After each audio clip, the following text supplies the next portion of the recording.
I I was just thinking the other day because obviously since I've had my knee slice and dice, I've got a lot of time on my hands, and whilst you try and watch as much anime as possible, you do try and at least stimulate your brain a little bit more by doing something else. Some would say that playing games is not stimulating for your brain. I beg to differ.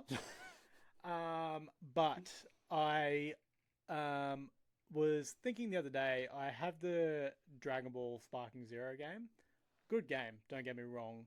And whilst I was playing it, sort of the question popped into my head, have I now aged out of playing these games, or were the games, you know, years ago for their simplicity more enjoyable to play? I guess, well, I haven't played. What's the new game called? Dragon Ball Sparking Zero.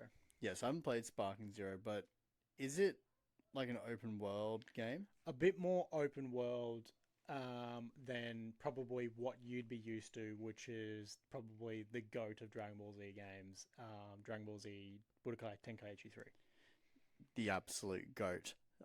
So I'm assuming like in Sparkling Zero, you sparkling. Sparking. Let's call it SZ. In SZ, that you, I guess, would move through the world looking for your next kind of like objective. It's not. Kind of, to a degree. So I know the previous game that came out, Dragon Ball, I think it was Kakarot. Um, that game was very open world to a degree. Like that's exactly how you said you would fly around to find your next thing, but they put a lot of effort into the combat sections of it, but the open world part of it was really minimal, and they should have just cut it out. I think, which made the game not as enjoyable. While um, for being an older game, Dragon Ball Z Budokai Tenkaichi 3 really got it right with the fact that you would fight a character and then you would just move to that next fight within, like, say, the saga that you're in. Um, and I think that probably is the way it should be done.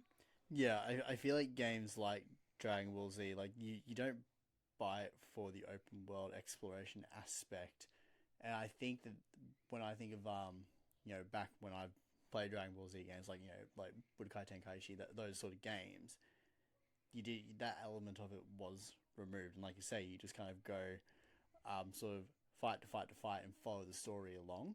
Yeah. Um, yeah, I think that is probably yeah. I just say that the modern games are a little overcomplicated for what they need to be. I think the universe probably doesn't allow for it to be an open world game though. Like, say for instance, Goku, the strongest being or one of the strongest beings in the universe, it's not like he can just fly around the earth and just randomly fight someone that pops up because he absolutely claps everyone's cheeks.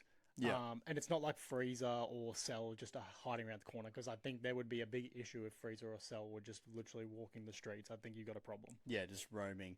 You know what I would like to see actually though, as a I guess like a small either Easter egg or micro level in a Dragon Ball Z game. Like I would love to see Dragon Ball Z games go back to their roots. I think I would really play more of the Dragon Ball Z games. Essentially pick a stage, pick your characters, fight.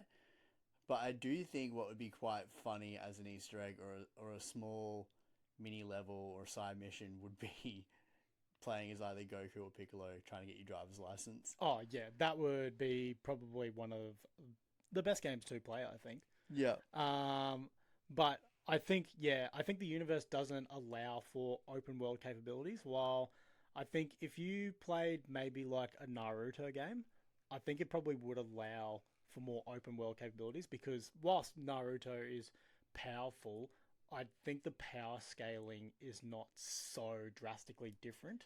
Yeah, and I've played the Ninja Storm games and it's like as you progress through the game, you progress in terms of your ability and power. Yep. So, or your ninjutsu, I should say. So, it does feel very normal to move through this open world. And then again, like you still really only have your battles and that sort of thing in the storyline. It just gives you more to explore, but it's also kind of like I feel like it's a more interesting world to explore because you can go to like the Sand Village or you can go to the Leaf Village and sort of explore around there. And I just don't think it translates as well to a Dragon Ball Z game. Like, I mean, the reason why we watch Dragon Ball Z is to watch fucking buff aliens wallop on each other. Yeah.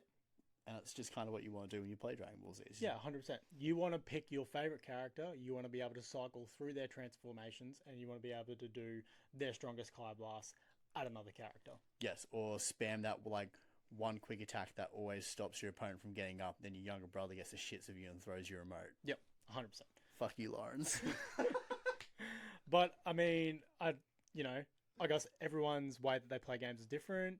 You know, if you've played the Dragon Ball Z games or any of like the Dragon Ball games that have come through, and you know, if you've got a favorite, let us know. If you agree with us, cool. If you don't, let us know why, and you know, it gives us more to discuss. Absolutely, let us know. Yeah, and Dragon Ball Z Tenkaichi 3, goat. Absolute goat. Fucking Arnold, what the fuck, man? Oh my god. So sorry. Holy shit, there's so many can tissues. Oh god, can you close it? Oh my god, I'm sorry. Hey, thanks for watching, support the channel.